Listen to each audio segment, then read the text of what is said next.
So, hi, my name is Kimberly. I'm the Pink Ranger. So, very nice to meet you. Clearly, I've been taking hormones, but I just wanted to see what I look like with a beard. Any questions? Anything about my pterodactyl you'd like to know? No? Looks great with a beard. No, I can look great with a beard. Yeah. Still got it after all these years. All right, man. Somebody has to. Well, what do you guys want to know? Any questions? What would you do for a Klondike? I never liked Klondike, so nothing. Now, if you were to throw down like a Haagen-Dazs almond bar, I can't remember the last time I had one of those. I might kill somebody for one of those, especially in this heat. But I'm not really a sweets guy. I've never been big into sweets, unless they're homemade. Get my mom to throw down some chocolate chip cookies or homemade brownies, or my wife. I would definitely kill people for that. Homemade pie, all that stuff. That's good stuff. We never do it very often. I don't know why. You guys big sweets fans? I enjoy sweets. Yeah. Depends. There's about 1 week a month when my wife is willing to kill for any sweet. But that comes and goes quickly, thankfully. So, yeah, no, I'm a carb guy. Like, I like my bread, I like my pastas and my baked potatoes, stuff like that. Stuff you can never eat if you want to have your 8-pack. So we've got some projects coming up. I'm getting ready to have to cut out all of my carbs, which I never enjoyed even when I was shredded. Although when I was younger, I could eat whatever I wanted anyway. And because I worked out so much, it didn't matter what I'd eat. You know, I'd work out 6 hours in a day. And not that it was 6 hours at the gym. You know, a couple hours martial arts, a couple hours at the gym, a couple hours on the beach playing volleyball, and then, 2 hours dancing in the night. So I could, mow down 3 one-pound burritos and you couldn't tell. But things change. So now that I'm 22, I gotta be careful. Anybody? I do have a question if you don't mind. A while back you started working on a phenomenal project called The Order. Is there an update on that, if it's still going to happen? So Karen Ashley is producing that project along with a couple of her very close friends who are also in the Ranger fandom. And I love Karen to death too. Not that we're not close, I love her, she's family to me. But I'm not producing on that one, I'm just an actor monkey. So I know that, I'm not sure what I can say. Here's what I'll say. Go to, I think it's the Order Movie Facebook or the Order Film Facebook, and you can ask your questions there and get the official answer. What I can tell you with confidence is that I know the project is not dead. She's still excited about it, as am I and many of the other Rangers. We would love to knock it out. Gotcha, that's what matters. Appreciate it. Sometimes, best laid plans, you just gotta step back and regroup and attack from a new direction. And she's been quite diligent about that. I know she's still excited. It's worth the wait, just glad it's still going to happen. Yeah, I really would love it to. So, I think maybe you just answered my question. So if I'm calling you or repeat yourself, I'm sorry. But, so, are you saying that you have been approached to do Power Ranger movie in the future? Or? Oh no, that's different. Okay. Yeah, we were talking about a film project called The Order. When it comes to anything new Power Rangers, it'll be done through Hasbro, because they now own the rights now, and Haim Saban, I think, is still on as a consultant, but he doesn't own it. He's friends with the president or VP of Hasbro. They're good pals, at least from what I'm told. I have heard many rumors, like you guys have, that they have plans to do a film. What that film looks like, if the script has been written, I really couldn't tell you.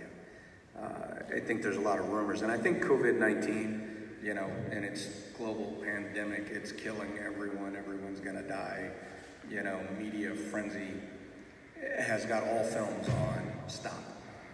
And, or at least union films, because there are so many rules and regulations with the union now to shoot a film, it's really not worth it, expense-wise. So when the time comes that Hasbro's going to do their film, I would love to be involved. I would love to be involved. I'm not going to sit at the end of the film for 3 seconds holding the camera like a meathead. I'm just not. So I brought far more to the show, as did everyone else on the show. And every one of us deserves more than 3 seconds of stupidity at the end of a film. So I look forward to doing something there. Next. In case you haven't figured out, this is my filtered version. It just doesn't sound filtered to most. I'm kind of going out left here. I know several of the other Rangers cast members are working in a project with a YouTube channel, Back to the Sun, to do a film called Legend of the White Dragon. My question is, have you or were you ever approached from the first Kickstarter campaign or this one that they just finished as far as being a part of that? I was approached, and I turned it down. So, and as I understand it, the project it's collapsed. So I don't know.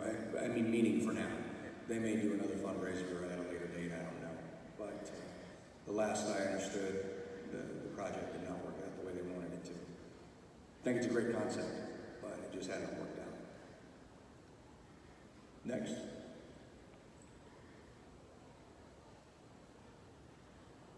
Oh, there you are. What was your favorite part about playing the Red Ranger? What was my favorite part about playing the Red Ranger? You know, I think initially at, age 17, 18, when I put on the suit and figured out I was going to be a leader of a group of superheroes, I think that was all the cool that I really understood. Because, every little boy, every little girl wants to lead a team of the righteous, to fight the bad guys. But I didn't have enough life experience yet to really understand that the coolest part of what I did was going to come 2.5 decades later, when I got to meet a bunch of my fans that grew up and told me, based on what I did or what my other castmates did, I became a warrior. I joined the Army, joined the Marine Corps, I became a paramedic, I became a firefighter, I became a professional football player, I became a scientist, I became a gymnast. So whether it was me playing the Red Ranger or my other characters, well, I won't speak for them, but I think for me, it is sitting down today with you guys and seeing how much inspiration you guys found through my character. And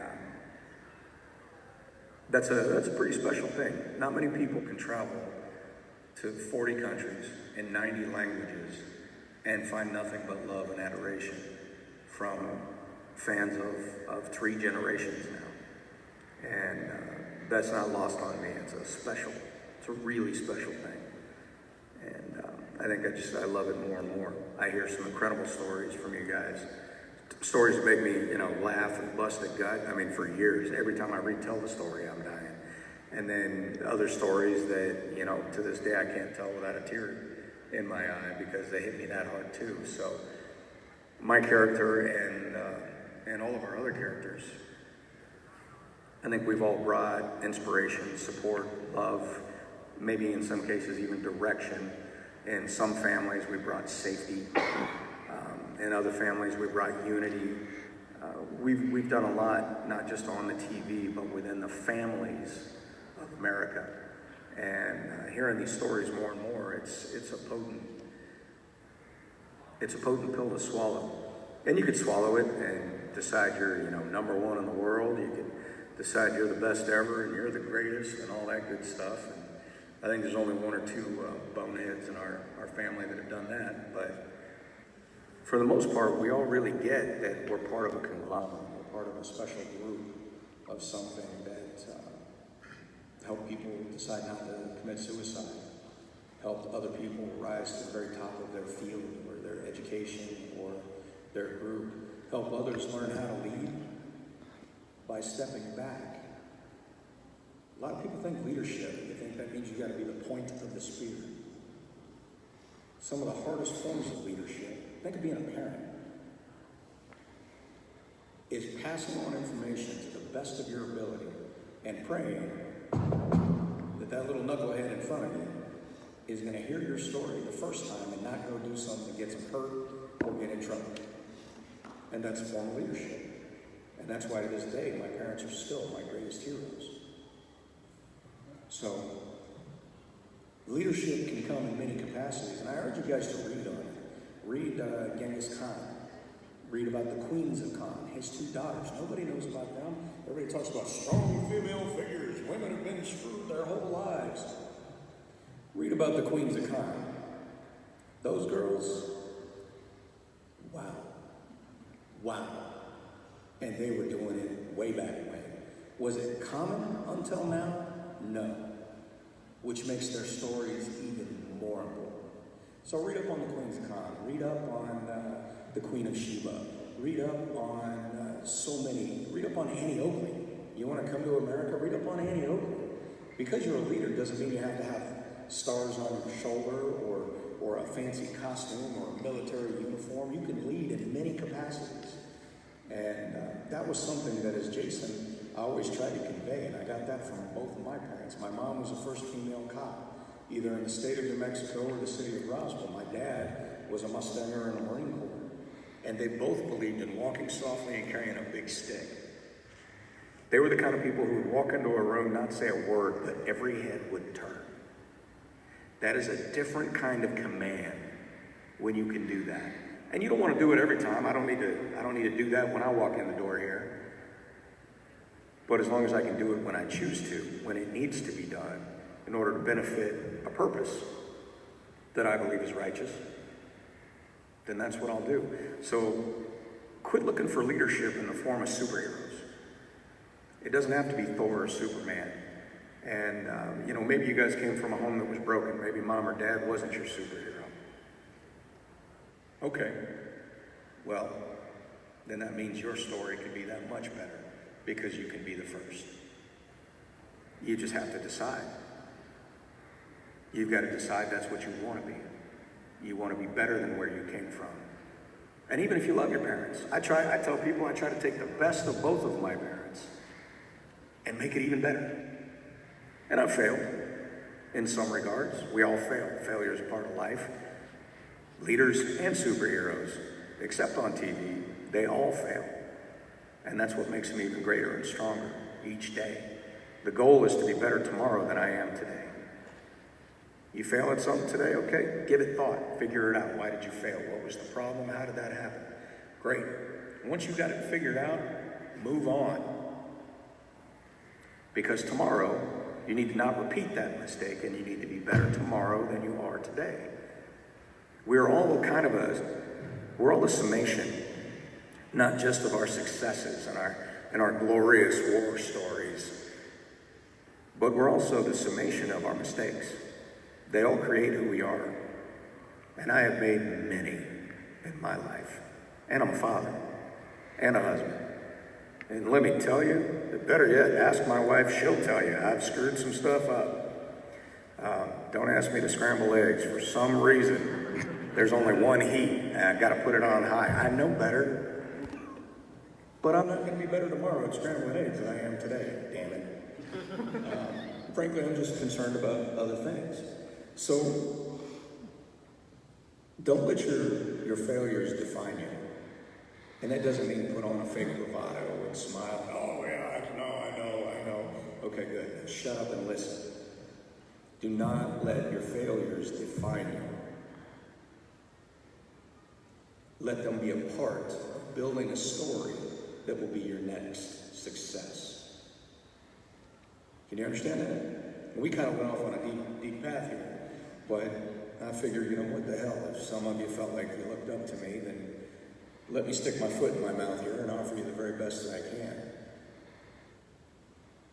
So I guess that's what I'm doing. Failure is a part of life. Success is a lesser part of life, but it's still there. Just remember that you define yourself. Others don't. They call you fat, skinny, ugly, tall, short, whatever people call you. They don't define you. They're labeling you because they're afraid of you, or because they are too intellectually inferior to be around someone like you in your capacity. They feel threatened. This is where insults and labels come from.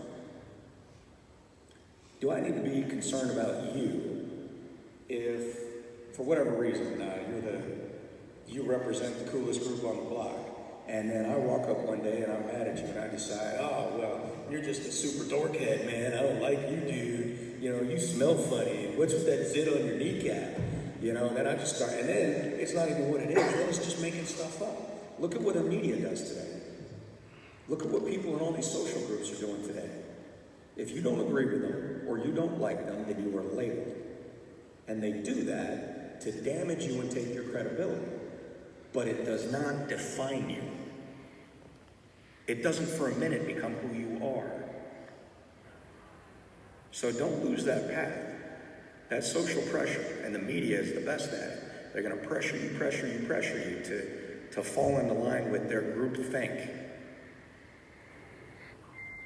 Just food for thought. It doesn't define you. Stay your path. And you don't always have to be right. Everybody's like, well, I want to be right. Just worry about doing the next right thing. And then you being right will take care of itself. When you don't screw up and make mistakes. Then you got to own those too. So that was like my soapbox. I guess I'll step down unless you guys have questions. I can expand on it, keep going. I'm full of useless information. Were you excited when they told you that you'd be able to come back as Gold Ranger? You know, I was kind of curious to see how the show had changed. So he wanted to know if I was excited when I found out I was coming back as Gold Ranger. And I think I was curious to see what had changed. I thought it'd be kind of cool to come back as a 6th Ranger. Yeah, I thought it would be neat. But all in all, I'm not a guy that gets super excited. I'm one of those guys, I more just set my mind to doing something. Then you can get with me or get the hell out of my way. That's kind of how I work as a man. So I probably shouldn't even say that today. That's how I work as a human. Anybody can work that way, but that's probably how I work. So I think it was a lot of fun. I looked forward to it. I was curious to see what had changed, work with new cast members. That was a little bit cool, I thought. But I don't really get excited unless I'm saying it's morphin' time. What were your deciding factors to accept the offer to come back for these more episodes? One more time. What were your deciding factors to come back for these more episodes and how was the experience? So what were the deciding factors to me coming back from Beast Morphers? And how was the experience? Well, the executive producer called me directly and asked me to come back. And told me about a couple other guys that Sean, who was second unit DP, and another one of the guys who was a stunt guy. He's like, these guys, they were there when you filmed 20-something years ago, 26 years ago now. He said, it might be cool for you to come back and see them and meet the new cast, give them some support.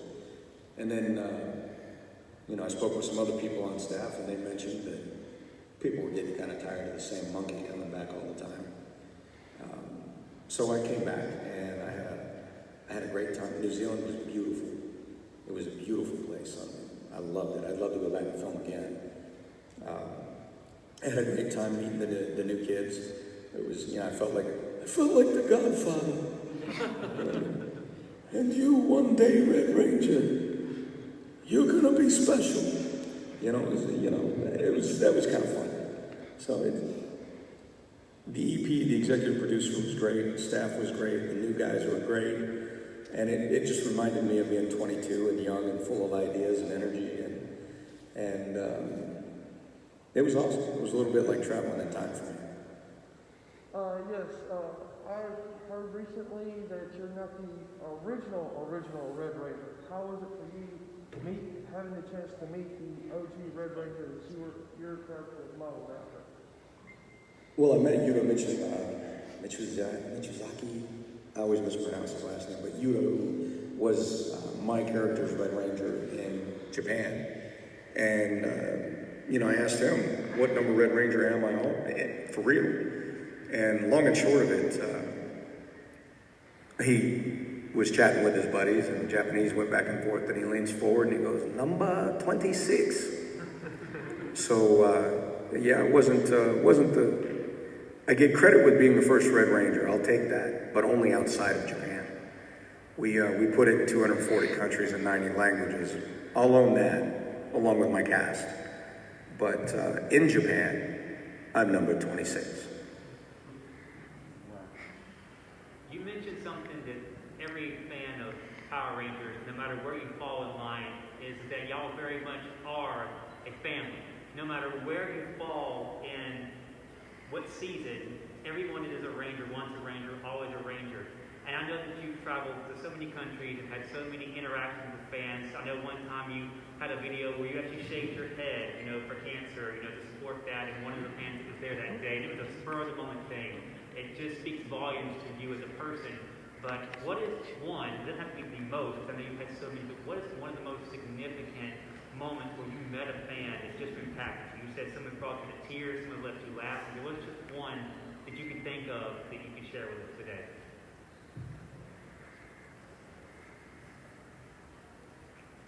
Well, I don't remember what show it was anymore. It's been a while, but I met this guy who came up to the table, and he was silent crying. I could see the tears when he was still a few people back. He had tears coming down his face, and I think he was with his kids or with a child. I don't recall that, but he came up finally got up to the table, and I could tell that something was eating at him, significant. And I said, well, hey man, what's up? Good to meet you. Hoping maybe I could cheer him up. And, I learned, especially once I got married, that there are many kinds of tears. There's tears of joy, tears of love, tears at shampoo commercials. There's tears over everything. And, versus we as men think, if you're crying, it's just because you're hurt and you're being a big sissy. Which just isn't the truth. So this guy was crying, and I understood he wasn't hurt, and it wasn't a big baby thing, but this was something significant. And it took him a minute to kind of collect himself. He said, I wanted to tell you a story. I said, okay. And at this point, I'm just quiet because I'm waiting for the shoe to drop here. I know it's going to be a good one. And he says, when I was 4 years old, my daddy and I used to watch Power Rangers together.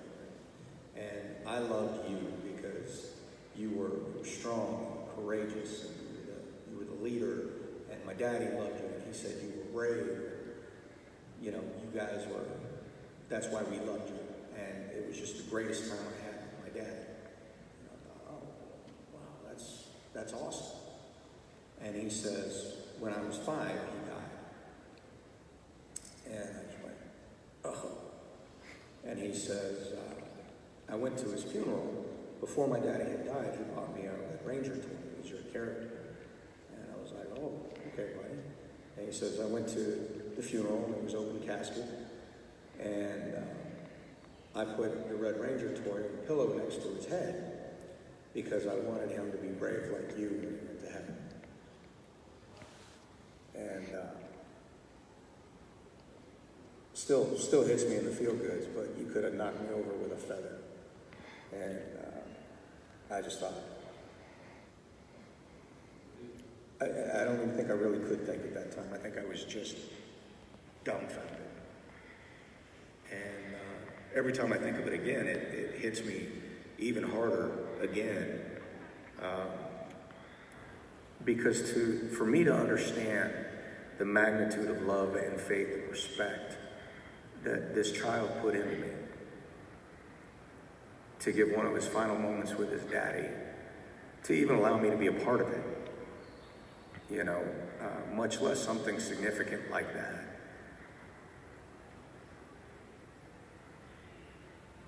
Can't really put something like that into words. It's just, it's bigger than thought, at least mine. So, that's one story that I'll never forget. And there's many like them, all over the world, I hear. So, next. You say your father. Have you shown your children Power Rangers and what did they think? Yeah. What was that? I had decided that I didn't want my children to know me for Power Rangers. I asked my wife before I deployed overseas, I said, don't show them the show. I said, I don't want to be a superhero because they fell in love with a guy on TV. And she was like, okay. Well, my wife was smarter than I am. I decided to show it to him anyway. And so I'm overseas, and I was deployed 4 years. So they had a lot of time to watch Power Rangers. And my oldest, I can remember, through over the 4 years, and I knew it long before then, that she started showing it to him, and I went, well, all right. You know, and she's like, well, they need to see their daddy. They need to know that, you know, you're there. She goes, I'd rather them see your face than nothing. And I went, okay, all right, I can't argue with that. And she would point at the TV, and that's your daddy, he's a Power Ranger. That's your daddy, he's a Power Ranger. And every day, that was the story. And I came home, and at the end of my last tour, my oldest child came running up to me and gave me this huge hug, like we had spent 4 years growing up together. And he says, Daddy Ranger, you're home. So they loved the show for the longest time. My oldest, you know, finally was like, Marvel is cool. So first it was Spider-Man, and then all the Marvel stuff came out. And now it's anything Marvel, or DC, or with a cape, or leather, or whatever is attached to whatever superhero it is. He loves it.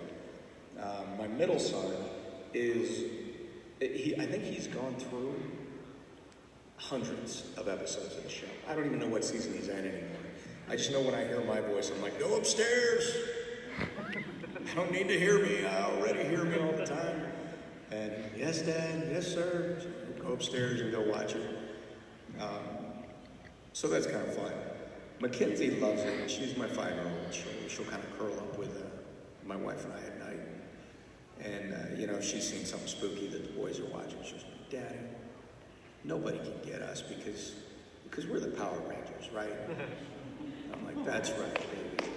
And she'll go, Dad, can I be the Pink Ranger? And I'm like, yes, you can be the Pink Ranger. She goes, and Mommy can be yellow, and you can be red, and Jackson can be green, and Connor can be blue. And I was like, I don't think Connor wants to be blue. She goes, well, he can be gold. I was like, okay. She's still at that place where reality and fantasy haven't separated yet, and I'm going to ride every last second of it. I think it's great.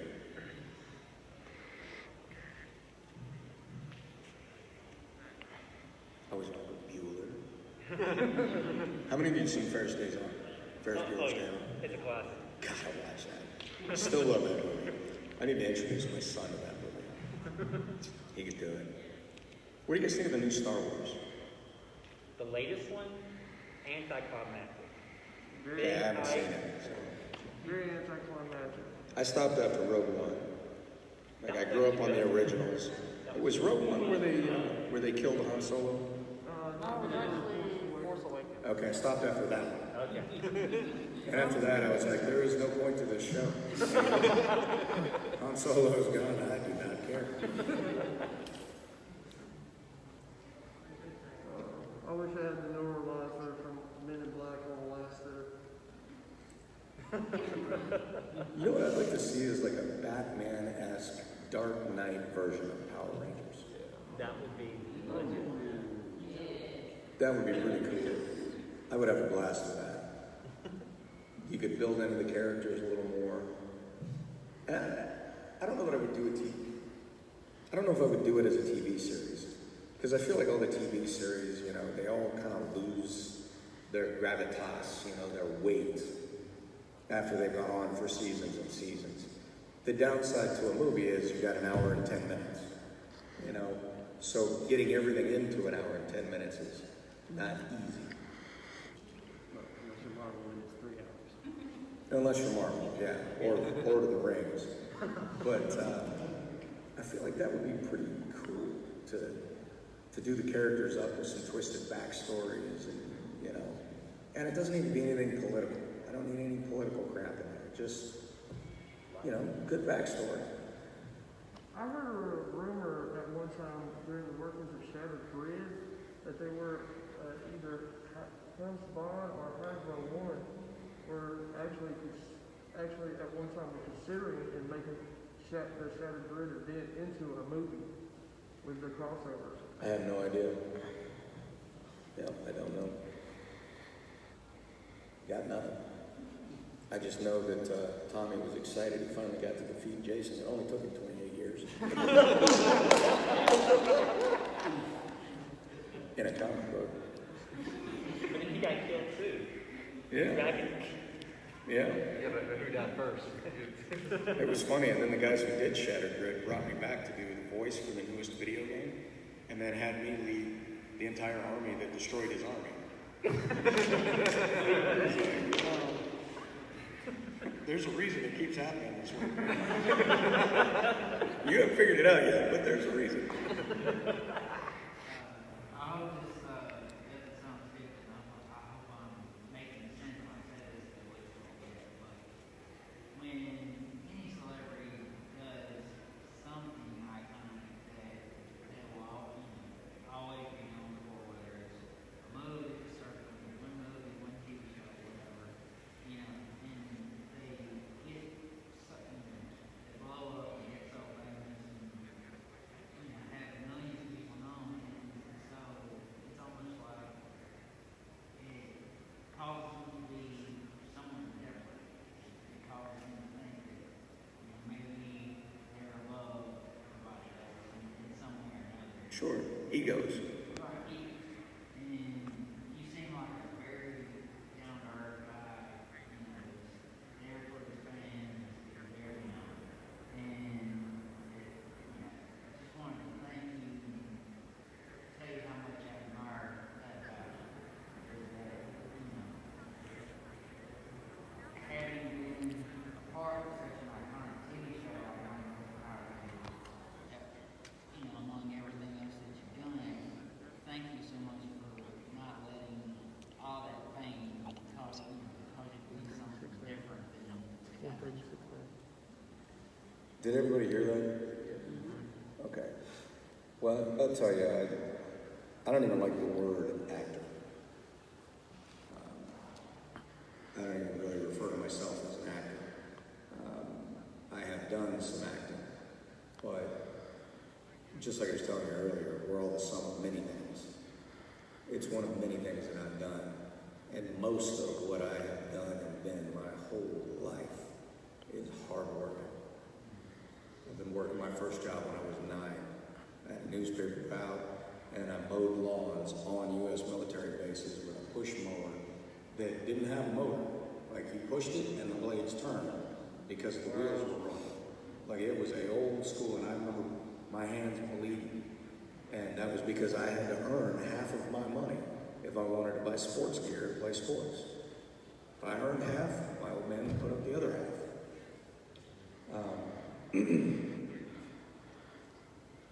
You talk about actors who've done major iconic roles, and they get these egos attached to them. I don't think it works that way. I think you're either the kind of person that has an ego when you get famous, and then it gets out of control, or you're the kind of person that doesn't. And I feel like if your mom and dad have raised you proper, you probably don't have that ego growing up. From very early, I started in martial arts at the age of 5, and I was always the youngest and the smallest. Judo was my first martial art. I was 5 years old. The next youngest kids in the entire school were 11. And I remember getting my butt cleaned up all over that floor until I got tired of getting cleaned up and started learning, what could I do? So it's hard to have an ego if you've had enough humble pie in your life. And I have had plenty. And I'm sure I'm not done yet. And it's because of those times that I really remember, I see somebody fail and yep, I've been there. I'm not the guy that sits there and laughs and points fingers. That's a prick move. So when it comes to acting, I've been blessed enough to be a part of an iconic role that will live on after I'm gone. And that's incredible. But I've also been a paramedic on the side of the road, there with many people in their last moments. I've watched children live and die in their last moments. I've watched soldiers live and die overseas in their last moments. I've damn near been dead a couple times myself. And let me tell you, if there's one lesson I got out of all of that, outside of being at home and growing up with my parents, it's that first and foremost, I'm human. And humanity has its limits, whether it's famous or not. So I think that's kind of my approach. Fire department, they didn't care who you were. You were going to train. You were going to pass those tests. And then you were going to train some more. When you got really good, then you were going to train even more. And you were going to keep training because you were never good enough. You can always be better. So I think it's just things like that that have been built into my entire life that never for a minute allow me to think, because I wore some red spandex and jumped around in front of a camera. Even if I did, or my character carried enough weight to change lives, that was one moment I'm very proud of. But I've got the rest of my life that I want to be proud of too, and I'm not done yet. And I can't do that if I've got a big ego, or if I can't first recognize that I'm human first. So I'm not too worried with what other people think, whether they like me, whether they judge me, whether I'm racist, homophobic, or, I've been called everything. Because there are certain people in the fandom who've tried to make fans choose. I've never been that way. You want to pick somebody else, man, have at it. I was one of 5 people that made the show famous in 40 countries and 90 languages. We worked hard, and we did it as a team. That was a team job. And then all the Rangers that came along after that, they all added value in their own way. And I don't think any one of them, or us, has a right to go, pick me or them. That's an egotistical statement. Even if it's veiled, even if they disguise that statement and it comes out like this, you guys made me number 1. Well, if you did that, why do I need to tell you? I don't, do I? Well, there you go. So, ego, do we have any kids in the room? Moms, any children? No, sure. Okay. Well, egos are like a-holes. And not that, just in the sense that they're incredibly closely related. So you can't have one without being the other. Times both can speak. You said just a few moments ago that you didn't like being called an actor. You do acting, but that is not what defines you.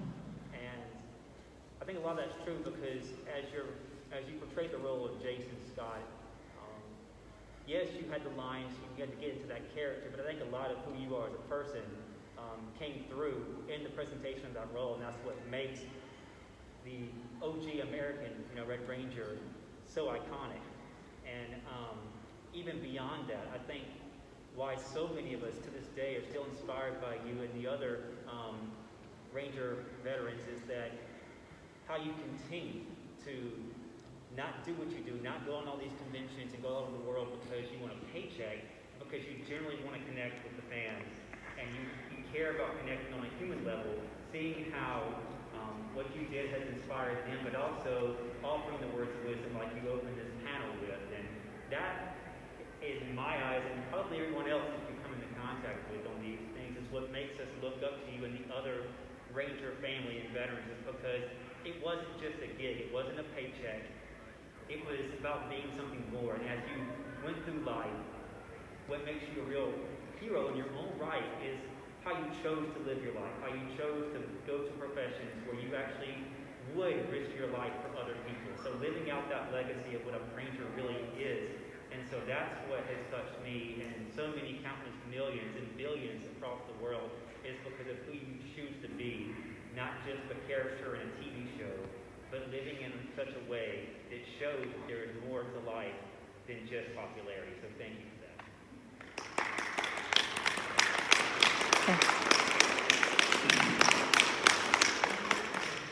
Thank you.